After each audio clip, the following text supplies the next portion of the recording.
كذبوك فقد كذب رسل من قبلك جاءوا بالبينات والزبور والكتاب المنير كل نفس ذائقة الموت وإنما توفون أجوركم يوم القيامة فمن زحزح عن النار وأدخل الجنة فقد فاز وما الحياة الدنيا إلا متاع الغرور. قال الله تعالى في شأن نبيه إن الله وملائكته يصلون على النبي يا أيها الذين آمنوا صلوا عليه وسلموا تسليما. اللهم صل على سيدنا محمد وعلى آله وصحبه أفضل صلواتك وعدد معلوماتك وآله وسلم. حاضران محترم السلام علیکم ورحمۃ اللہ وبرکاتہ. سورہ آل عمران چوتھے پارے کے 10ویں رکوع کی چند آیتیں آپ حضرات نے سماعت کی ہیں. اللہ تبارک و تعالیٰ حضور نبی کریم صلی اللہ علیہ وسلم سے یہ ارشاد فرماتا ہے کہ اگر یہ لوگ یعنی یہودی اور مشرکین آپ کو جھٹلا رہے ہیں تو یقیناً آپ سے پہلے رسولوں کو بھی جھٹلایا گیا ہے. ایسے رسول کے جو نشانیاں لے کر آئے اور زبور اور کتاب منیر یعنی روشن کتاب لے کر آئے تھے.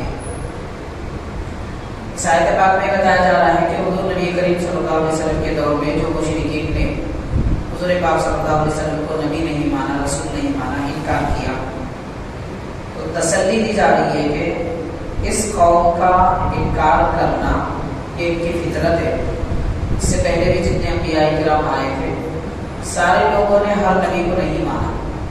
بعض حدیث پاک میں آتا ہے حضور پاک صلی اللہ علیہ وسلم نے ارشاد فرمایا بعض انبیاء کرام ایسے گزرے ہیں کہ بڑی تعداد میں ان کی پیروی کی، جیسے حضرت موسیٰ علیہ السلام نے، حضرت عیسیٰ علیہ السلام نے.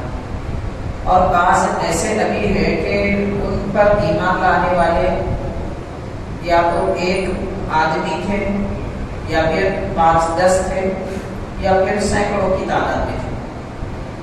جبکہ اس وقت دنیا میں آبادی لاکھوں کی تعداد میں ہوتی تھی، مگر نبیوں کے ماننے کے اعتبار سے اگر دیکھا جائے انبیاء کرام تو ہر زمانے میں ہر قوم کی طرف بھیجے گئے. زمین کا کوئی خطہ ایسا نہیں ہے کہ جہاں پر کوئی نبی نہ آئے ہو.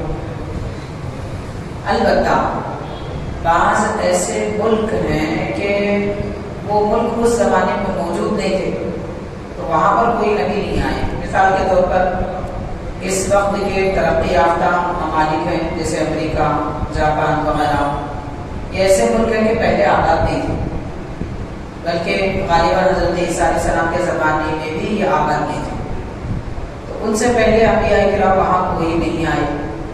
تو جہاں قوم تھی وہاں نبی آئے، مگر ہر قوم نے پوری تعداد میں ہر نبی کو نہیں مانا. بعض ایسے بھی نبی گزرے ہیں کہ ان کی پیروی کرنے والے صرف ایک تھے. اب غور کیا جا سکتا ہے کہ حق کی اطاعت کرنے والے دنیا میں پچھلے زمانے میں کتنے لوگ تھے. اللہ تعالیٰ نے در حقیقت ہمارے آقا صلی اللہ علیہ وسلم کو یہ معجزانہ شان عطا فرمائی کہ صرف 23 سال کے عرصے میں پیارے نبی صلی اللہ علیہ وسلم پر ایمان لانے والوں کی تعداد 1,24,000 کے لگ بھگ تھی. صرف 23 سال کے عرصے. اس میں بھی تقریباً 10 سال ایسے گزرے ہیں کہ جن میں 10 سے 20,000 کے درمیان حضرات ایمان لائے تھے. باقی بچے ہوئے چند سالوں میں اتنی بڑی تعداد. تو حاضرین کرام، اللہ تبارک و تعالیٰ فرما رہا ہے کہ اے نبی آپ پر بہت سارے لوگ ایمان لا چکے ہیں. پچھلے انبیاء کرام کو لوگوں نے بہت جھٹلایا تھا، جبکہ ان کے پاس کتاب بھی تھی، روشن دلائل بھی تھی.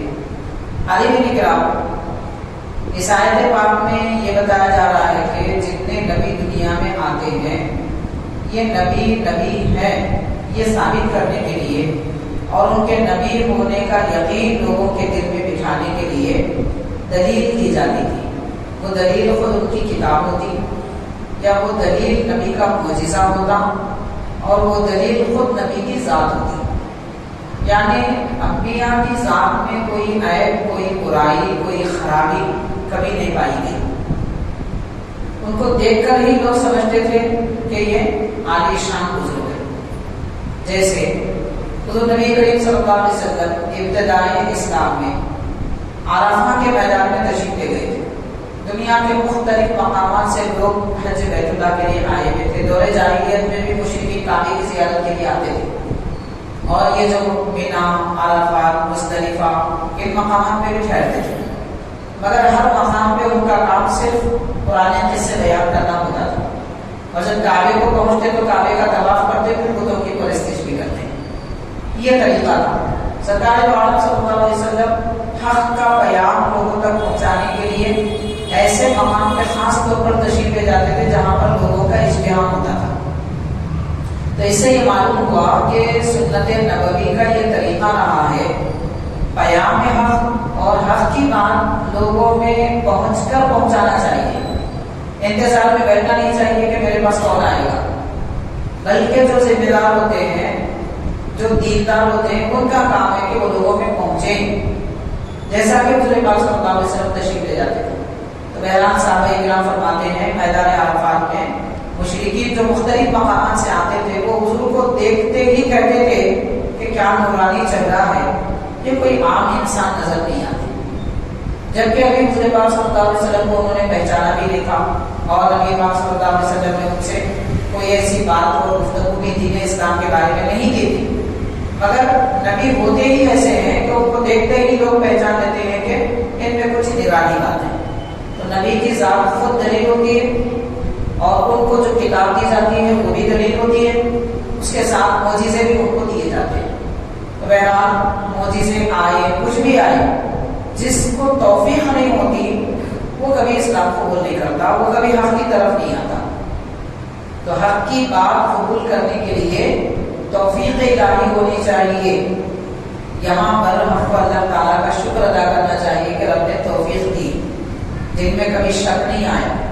کسی بھی چیز کے بارے میں کوئی بھی شک آ سکتا ہے، لیکن اللہ تعالیٰ نے ہمارے دلوں کو شک سے محفوظ رکھا.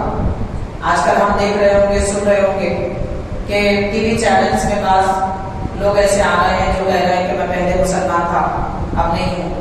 کیوں نہیں ہے؟ اس کی کچھ وجوہات بیان کر رہے ہیں. یہ اس کی کوئی اپنی خطا نہیں ہے، اس کو توفیق نہیں ملی. ایسے لوگوں کو دیکھنا بھی ہمارے لیے عبرت کا مقام ہے. اللہ کا شکر کرنا چاہیے کہ ان لوگوں میں نہیں بنایا، دل میں شک پیدا نہیں ہوا.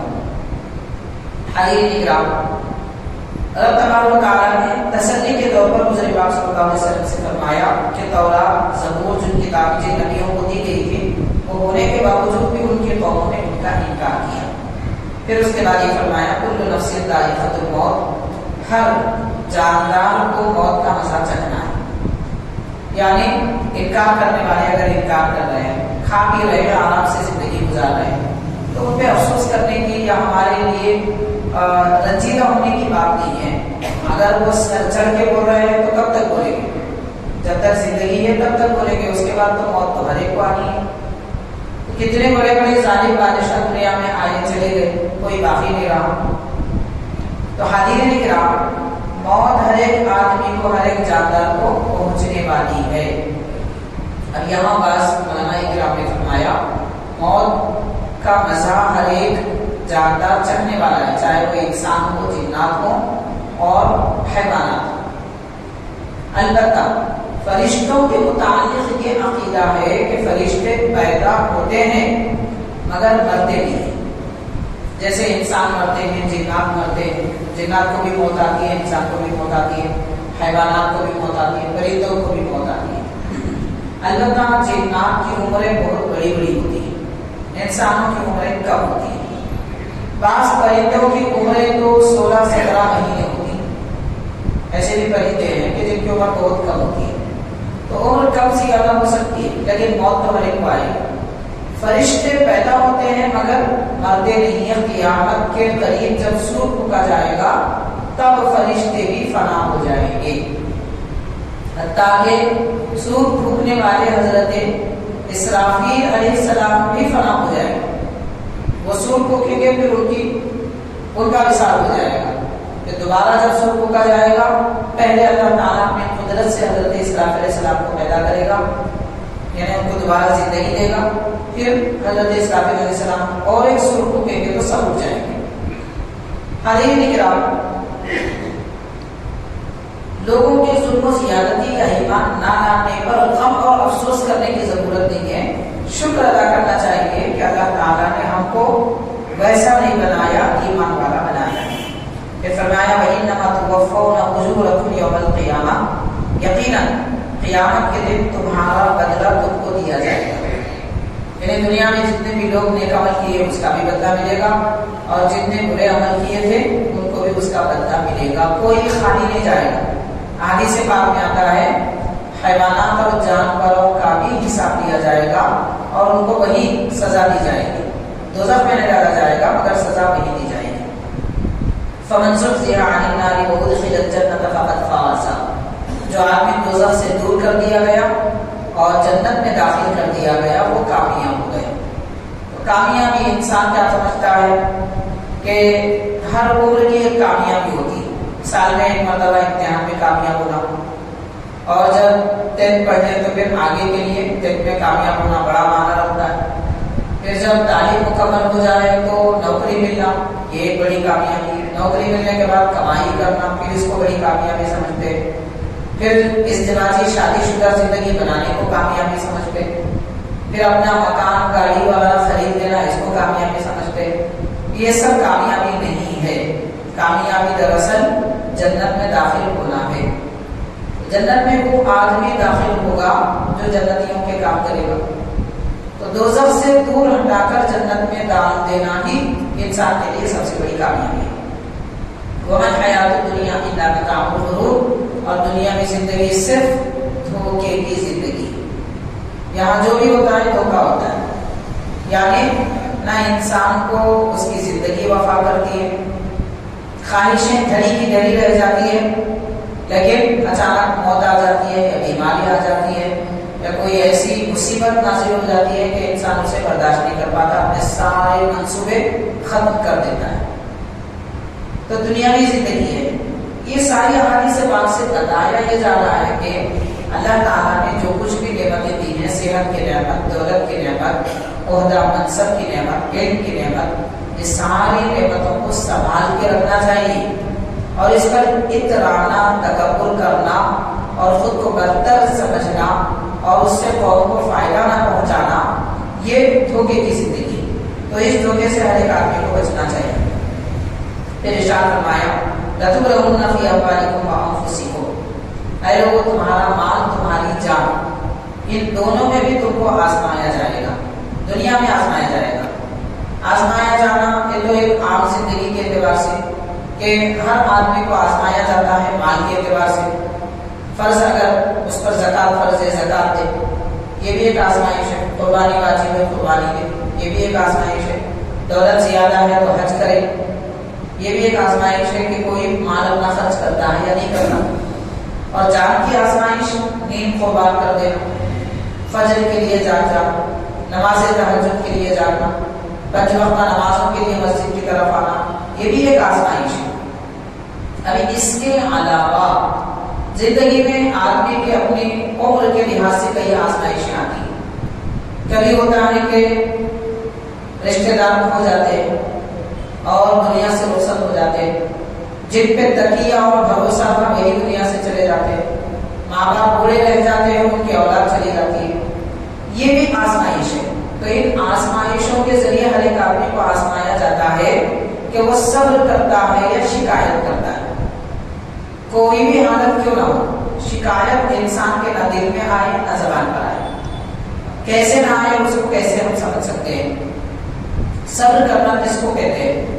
بڑے بزرگ ہیں ہمارے ہندوستان کے حضرت خواجہ قطب الدین بختیار کاکی رحمۃ اللہ علیہ، علی حضرت کے شہزادے کا وصال ہوا، اور اس سے پہلے حال یہ تھا کہ آپ کے جو بیٹے تھے وہ بادشاہ وقت کے بیٹے سے ان کے دوستانہ تعلقات تھے، اور بادشاہ وقت شمس الدین التمش جو اس وقت کے نیک عبادت گزار تہجد گزار بادشاہ تھے، ان کو حضرت بختیار کاکی رحمۃ اللہ علیہ سے بڑی محبت تھی۔ بادشاہ کے بیٹے کے ذریعے معلوم ہوا کہ حضرت بختیار کاکی رحمۃ اللہ علیہ کے گھر میں 3 دن سے فاقہ ہے، گھر میں کھانے کو کچھ نہیں، تو حضرت کے شہزادے کو دیکھ کر بیٹے نے پوچھا، بادشاہ کے شہزادے نے پوچھا کہ آپ کا چہرہ اتنا اترا ہوا کیوں ہے، بھوک کے آثار نظر آ رہے ہیں؟ تو کہنے لگے کہ ہم 3 دن سے گھر میں بھوکے ہیں سر۔ بادشاہ کو جب یہ بات معلوم ہوئی تو حضرت کے دروازے پر ہم اقسام کے کھانے دسترخوان اور اپنے خادموں کے ساتھ بھیجے۔ حضرت کے دروازے پہ دستک ہوئی، دروازہ کھولا گیا اور خادم اندر داخل ہوئے، سب کھانے رکھ دیے، طبق رکھ دیے۔ بختیار کاکڑ رحمۃ اللہ علیہ کی زبان سے بس ایک جملہ نکلا کہ میرے اور میرے رب کے راز کو جس نے فاش کیا وہ دنیا میں نہ رہے، اسے سزا ملنی چاہیے۔ آپ کے شہزادے وہی تھے، اچانک ان کی ہڈی کا منکا ٹوٹ گیا اور دنیا سے چلے گئے۔ آپ کے اہلیہ محترمہ نے فرمایا آپ نے یہ کیا کہہ دیا؟ تو فرماتے ہیں کہ یہ بادشاہ کون ہوتا ہے جو ہمیں کھلائے؟ میں اس وقت تک کھانے کا ارادہ نہیں کیا تھا جب تک کہ اللہ تعالیٰ نہ کھلائے۔ میں اپنے رب کا محتاج ہوں، کسی اور کا محتاج نہیں۔ یہ آزمائش کے جو منزلیں گزر رہے تھے اس کی وجہ سے ہم اللہ کے قریب ہو رہے تھے اور ہمارا راز لوگوں کو معلوم ہو گیا، کھانا آ گیا تو آزمائش ختم ہو گئی۔ تو آزمائش کیسے کی جاتی ہے؟ حاضرین کرام اتنی بڑی بڑی آزمائش ہے تو ہم سے نہیں ہو سکتی۔ ہم بس اتنا دعا کر سکتے اللہ تعالیٰ اتنی استطاعت نہیں ہے اور ہمارے پاس اتنی طاقت نہیں ہے، تو اپنے کرم اور اپنے رحم کا معاملہ کرنا۔ ہم آزمائش کے قابل نہیں ہیں، ہاں رحم کرم کے قابل ہیں، تو اپنا رحم فرما، کرم فرما۔ لیکن اگر زندگی میں ناگہانی طور پر اچانک ایسی کوئی مصیبت آ جائے تو اس وقت زبان کو قابو میں رکھنا چاہیے، دل کو قابو میں رکھنا چاہیے، اسی کو صبر کہتے ہیں۔ اور آزمائش، کتنے آزمائش میں بھی کوئی کامیاب ہو جائے، زبان خاموش رہے تو بھی اللہ تعالیٰ اس کو اعلیٰ درجہ عطا فرماتا ہے۔ یہی فرمایا جا رہا ہے کہ لوگوں تم کو ضرور آزمایا جائے گا، تمہارے مال سے بھی آزمایا جائے گا اور تمہارے جانوں سے بھی آزمایا جائے گا۔ اور فرمایا وَلَا تَسْمَعُنَّ مِنَ الَّذِينَ أُوتُوا الْكِتَابَ مِن قَبْلِكُمْ وَمِنَ الَّذِينَ أَشْرَكُوا أَذًى كَثِيرًا۔ اور تم یہ سنتے ہو کہ پہلے جن لوگوں کو کتابیں دی گئی تھی اور انہوں نے انبیاء کا انکار کیا تھا اور مشرک تھے، وہ لوگ اپنے زمانے کے لوگوں کو بڑی بڑی اذیتیں، بڑی بڑی تکلیفیں دے دیا کرتے تھے، شہر کے باہر کر دیتے تھے اور ان سے بائیکاٹ کیا کرتے تھے، سوشل بائیکاٹ کیا کرتے تھے، کاروبار نہیں کرتے تھے، ان سے کوئی چیز خریدتے رہتے، ان کو کوئی چیز بیچتے رہتے۔ ہم دیکھ رہے ہیں آج بھی ہندوستان میں ایسا ماحول باور کرایا جا رہا ہے، لیکن اس کے باوجود اللہ کا شکر ہے کہ پھر بھی مسلمان الحمدللہ اچھی حالت میں ہے، یعنی ایسی خستہ حالت بھی نہیں ہے کہ ان سے کاروبار بھی ختم کر دیا جائے۔ یہ صورتحال نہیں ہو سکتی، ممکن نہیں ہے، کیونکہ اس وقت بھی حالت خستہ ہونے کے باوجود بھی قوم ہماری محتاج ہے، ہماری ضرورت مند ہے۔ تو حاضرین کرام، اللہ تعالیٰ نے اتنی شان و شوکت تو عطا فرمائی، اتنی عزت تو عطا فرمائی ہے، اس کا شکر کرنا چاہیے۔ لیکن پچھلے زمانے میں اس سے بڑی تکلیفیں دی گئی، اذیتیں دی گئی۔ وہی تصویروں و تتقوا، تو یہ صورت حال میں کیا کرنا چاہیے؟ اب جیسے حالات ہو رہے ہیں، ہر آدمی سوچتا ہے کہ کیا کرنا چاہیے۔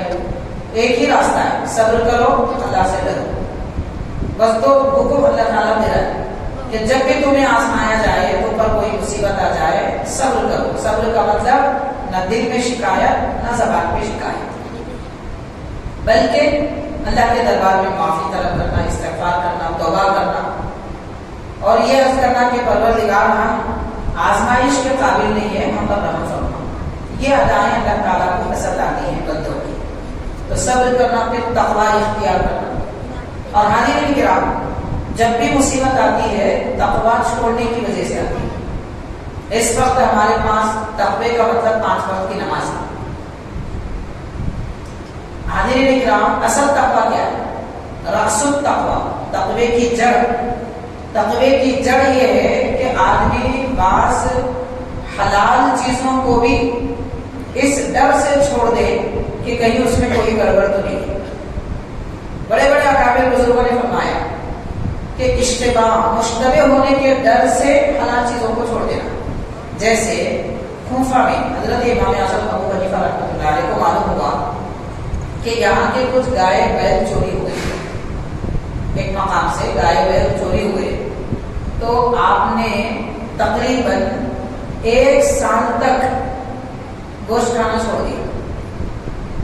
تو آپ سے لوگوں نے پوچھا کہ آپ کیوں نہیں کھاتے؟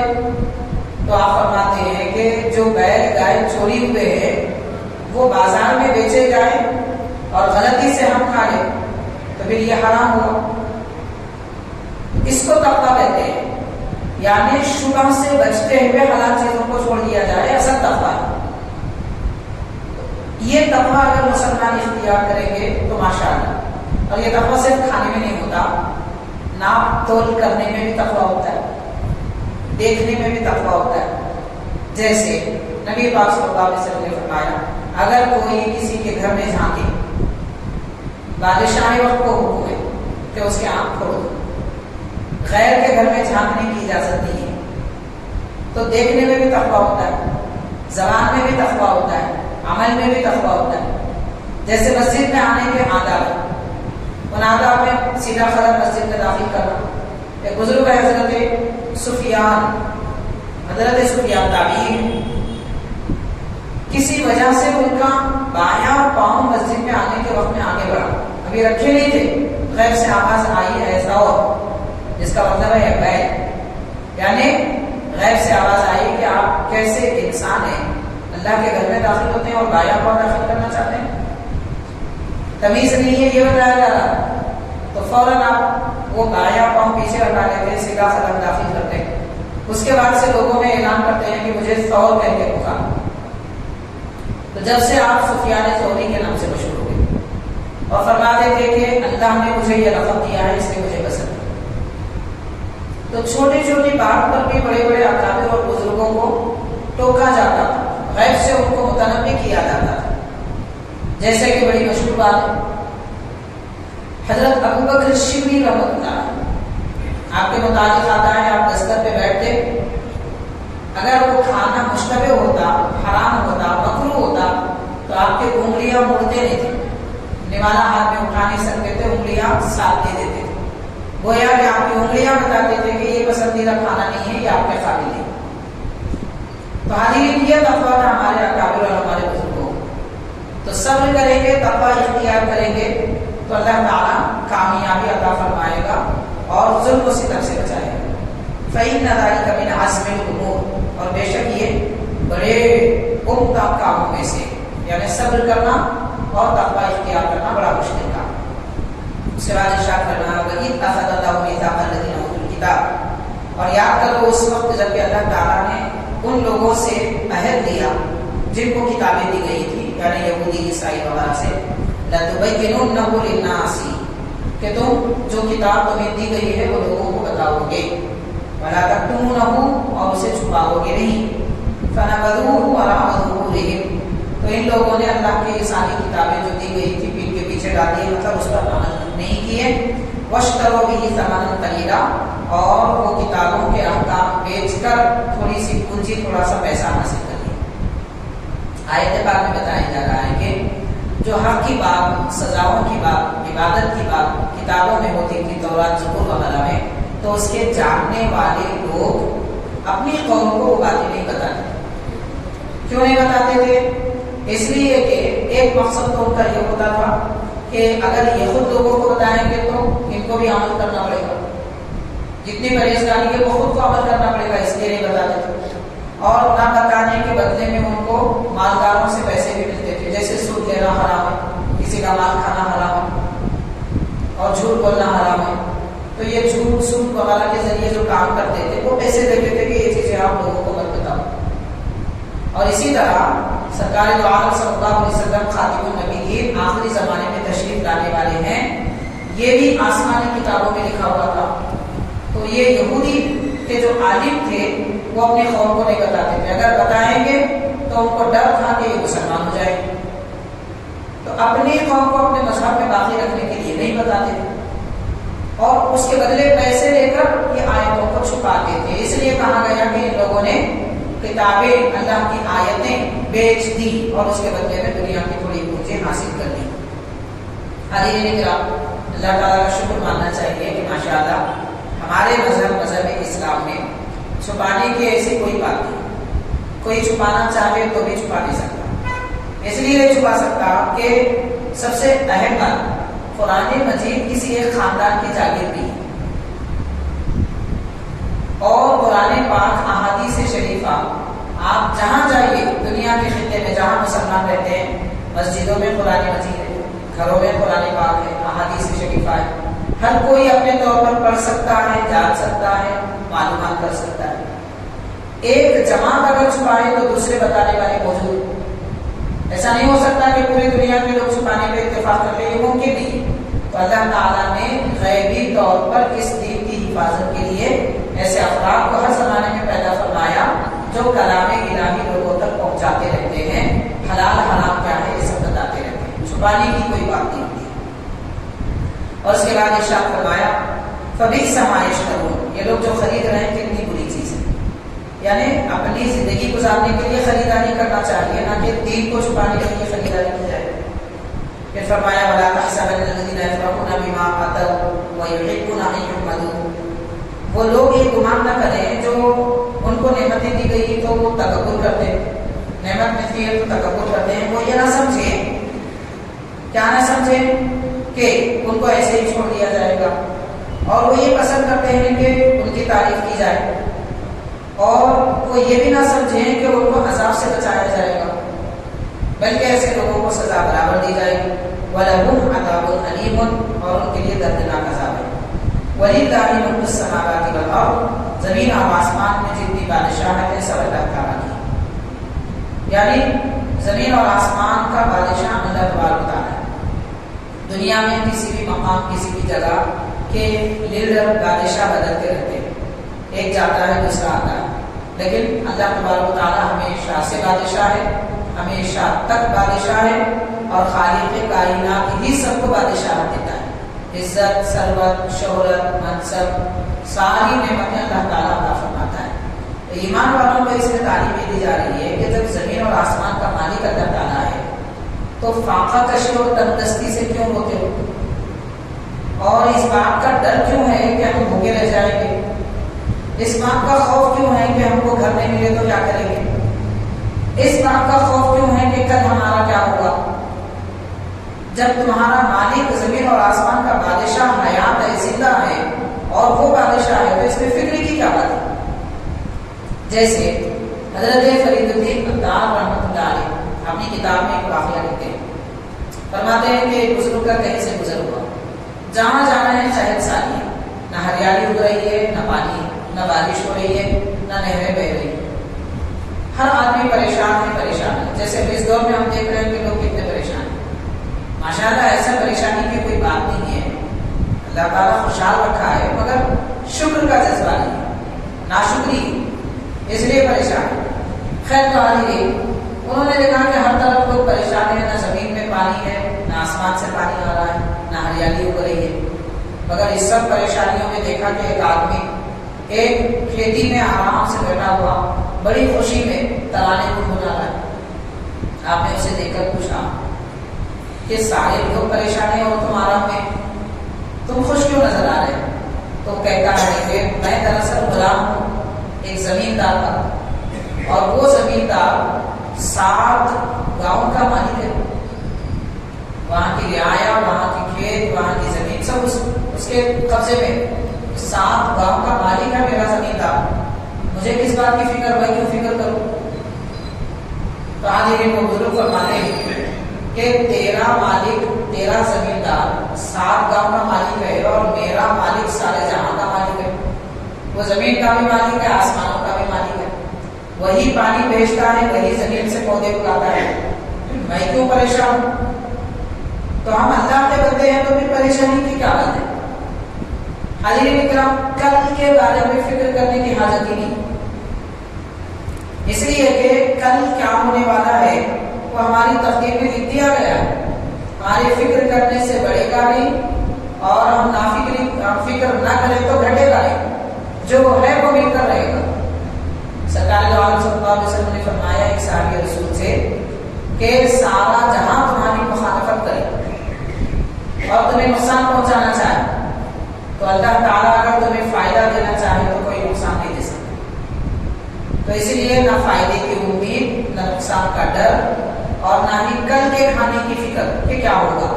یہ ایمان والوں کا کام نہیں ہے. ایمان والے اپنے مولا کی عبادت میں ذکر میں مست رہتے ہیں. ان کو اگلے زمانے کی فکر نہیں ہوتی کیونکہ وہ جانتے ہیں اللہ تعالیٰ نے ہماری تقدیر لکھ دی ہے, جو ہے وہ مل کر رہے گا. تو میرا حاضرین کرام, یہ ایک رکوع 10واں رکوع یہاں پر مکمل ہوا ہے. اس کے بعد مزید آگے کی چند آیتیں ہیں, اس میں اللہ تعالیٰ کی قدرت کے مناظر اور بندوں کی طرف سے دعائیں کرنے کے طریقے بتائے جا رہے ہیں. اللہ تعالیٰ ہم سب کو قرآن مجید کے آیات کی برکتیں عطا فرمائے. ساری قوم کو اہل اسلام کو اپنا محتاج بنائیں, کسی اور کا محتاج نہ بنائیں, اور سب کا خوف ہمارے دل سے نکال کر خالق کائنات اپنا خوف عطا فرما. کل کی فکر کی ہمیں حاجت نہ رہے.